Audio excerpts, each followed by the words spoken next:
SBI का account opening form है। Basically आपका जो अकाउंट जब आप ओपन करने जाते हो तो एक तरह का अकाउंट नहीं होता, तो दो या दो से ज़्यादा तरह के अकाउंट्स होते हैं। लेकिन ये जो फॉर्म है ये एक कॉमन फॉर्म है जो एसबीआई की तरफ से दिया जाता है।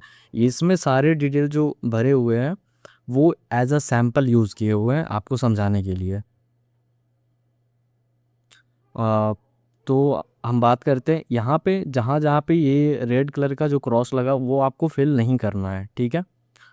यहाँ से मैं हाइलाइटर यूज़ कर लेता हूँ। यहाँ पे चलो आप यहाँ पे देखते हैं नेम। तो यहाँ पे आपको अपना नेम फिल करना है, ठीक है। जैसे कि मेरे केस में मेरा नाम ऋषभ पटेल है तो मैंने ये ऋषभ पटेल फिल करा है। अब ये ध्यान रखना है कि यहाँ पे जब आप नाम फिल करोगे तो जो आईडी प्रूफ है एडमिन्स की, जो आप आधार कार्ड दे रहे हो, पैन कार्ड दे रहे हो, उसमें जो एग्जैक्ट नाम है वही एग्जैक्ट नाम यहाँ पे लिखना है। अब किन्हीं का नाम में मिस्टर ऋषभ पटेल हो सकता है, श्री ऋषभ पटेल हो सकता है, ऋषभ पटेल कुछ और भी हो सकता है। तो उसके अकॉर्डिंग यहाँ पे नाम फिल कर देना है। ये ध्यान रखना है कि दो नाम के बीच में जो स्पेस है उसके लिए एक कॉलम आपको खाली छोड़ देना है, ठीक है। फिर आप दूसरे में बात करते हैं डेट ऑफ बर्थ के बारे में। डेट ऑफ बर्थ यानी कि जन्म तिथि। जन्म तिथि बेसिकली यहाँ पे ये जो दो कॉलम है यहाँ पे आपको 1 तारीख, 2 तारीख, 3 तारीख ऐसे करके जो डेट्स दिन होते हैं वो।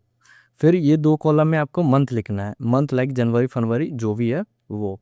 फिर इन चारों कॉलम में आपको ईयर लिखना है, लाइक 2001 ऐसे करके आप लिख सकते हो, ठीक है। फिर थर्ड में आपको जेंडर चूज़ करना है। मेरे केस में मैं मेल हूँ इसलिए मैंने मेल चूज़ करा है। जो भी है वहाँ पे चूज़ करके टिक करना है यहाँ पे। मैरिटल स्टेटस आप बता भी सकते हो, नहीं भी बता सकते हो। देखो एक चीज़ यहाँ पे ध्यान रखना कि जिसमें स्टार मार्क है उसको फिल करना ज़रूरी है, और जिनमें स्टार मार्क नहीं है उसको फिल करना नहीं ज़रूरी है, मतलब उसको आप छोड़ सकते हो, ठीक है। तो मैरिटल स्टेटस इट मीन्स कि आप शादीशुदा हो, नहीं शादीशुदा हो। मेरे केस में मैं अनमैरिड हूँ तो इसलिए मैंने इसमें टिक करा है। फिर आपको नेम ऑफ चूज़ करना है। इट मीन्स कि मदर का नाम रखना चाहते हो, फादर का नाम रखना चाहते हो, या स्पाउस यानी कि आप हस्बैंड या वाइफ का नाम रखना चाहते हो। तो मेरे केस में मैं अपने फादर का नाम मैं अपने बैंक अकाउंट में शो करवाना चाहता हूँ। इट मीन्स मैंने फादर पे टिक करा। फिर मेरे फादर का जो नाम होगा वो यहाँ पे फिल करना है मेरे को। अब इट मीन्स कि जैसे कि एज एग्जाम्पल हम ले लेते हैं श्री राम प्रसाद, ठीक है। तो यहाँ पे मैंने श्री लिखना है, ठीक है। फिर यहाँ पे मैंने स्पेस देना है, फिर यहाँ पे मैंने राम लिखना है, देन स्पेस देना है, फिर यहाँ पे प्रसाद लिखना है, ऐसे करके लिखना है, ठीक है। फिर 7वें नंबर में नेम ऑफ गार्जियन, आपका गार्जियन का नाम होगा। नाम जैसे मैंने एक बार बताया उसी तरह से हर जगह लिखना है। नेम ऑफ गार्जियन आप बता भी सकते हो, नहीं भी बता सकते हो, क्योंकि यहाँ पे स्टार मार्क नहीं है। लेकिन इन केस ऑफ माइनर, अगर जैसे कि कोई ऐसा जिसका 18 साल से कम एज है, एक दिन भी 18 साल से कम क्यों ना हो, उसको अगर अकाउंट ओपन करना है तो उस केस में नेम ऑफ गार्जियन जो है ये बहुत इंपॉर्टेंट है। फिर रिलेशनशिप विद गार्जियन में क्या है कि जिनका नाम ऊपर में आपने लिखा है उनसे आपका क्या रिलेशन है, मतलब क्या रिश्ता है, आपके फादर हैं, आपके मदर हैं, जो भी है यहाँ पे आप फिल करोगे। फिर नेशनलिटी बताना है, आप इंडियन हो, इंडिया के बाहर हो। मैं तो इंडियन हूँ। ऑक्यूपेशन टाइप, अब देखो इसमें क्या है कि जैसा भी आपका ऑक्यूपेशन है उस हिसाब से इसको टिक करना है। मेरे केस में मैं स्टूडेंट हूँ, कोई गवर्नमेंट एम्प्लॉय हो सकता है तो वो स्टेट गवर्नमेंट का तो इस पर टिक करेगा, देन सेंट्रल गवर्नमेंट का तो इस पर टिक करेगा। मेरे केस में मैं स्टूडेंट हूँ इसलिए मैंने स्टूडेंट पे टिक करा है। फिर हम बात करते हैं, इसको आप लोग छोड़ सकते हो। 12th नंबर की बात करते हैं, एनुअल इनकम। देखो मैं एक स्टूडेंट हूँ तो मेरे केस में मेरा एनुअल इनकम 1 लाख है। एनुअल इनकम का बेसिकली मतलब होता है एक साल में आप कितने आप अर्न कर रहे हो, कमाते हो, या आपका एक साल में कितना टर्नओवर है। मैं जैसे कि मेरे अब मैंने यहाँ पे 1 लाख लिख दिया तो यहाँ पे पूछा गया है कि 1 लाख आप कमा कैसे रहे हो, मतलब इनकम कैसे है आपका। तो मेरे केस में मेरा इन्वेस्टमेंट का, इसलिए आप एग्रीकल्चर से हैं यानी कि वो खेती करते हैं, तो उस केस में आप एग्रीकल्चर पे टिक करोगे। रिलीजियस आपको बताना है, आप छोड़ भी सकते हो। मैंने फिर अगेन रिपीट कर रहा हूँ कि जहाँ पे स्टार मार्क है वो चीज़ें भरनी ज़रूरी है, मतलब भरना ही है। जहाँ पे स्टार मार्क नहीं है उनको आप छोड़ सकते हो।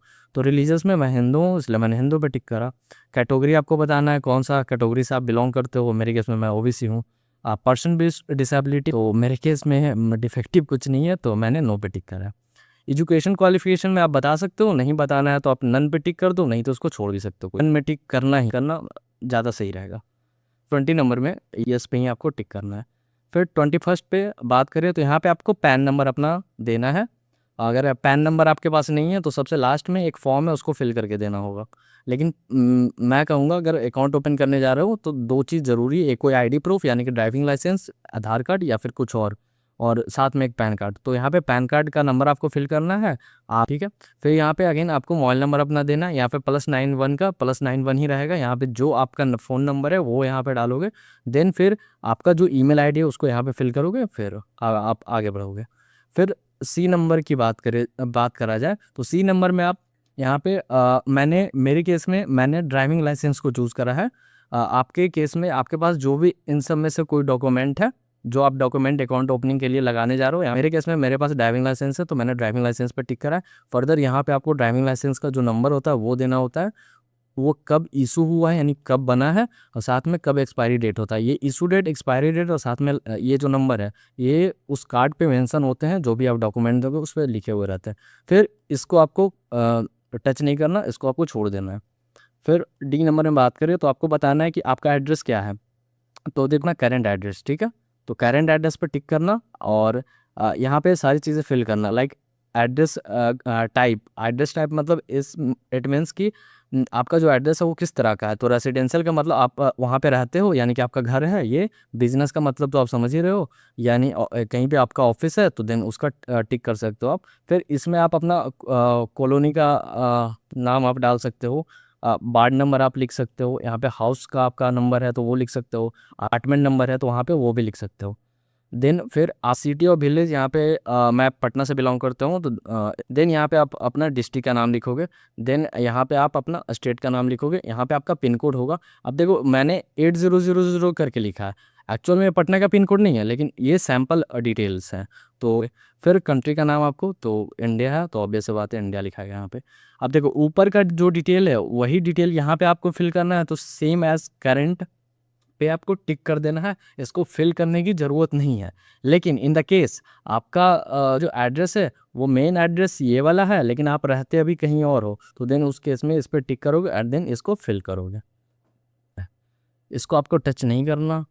फिर अगेन यहाँ पे आपको पासपोर्ट साइज़ फ़ोटो चिपकाना होगा, और मैं सजेस्ट करूँगा आप जब अकाउंट ओपन करने जाओ तो कम से कम 2 पासपोर्ट साइज़ फ़ोटो लेके जाओ।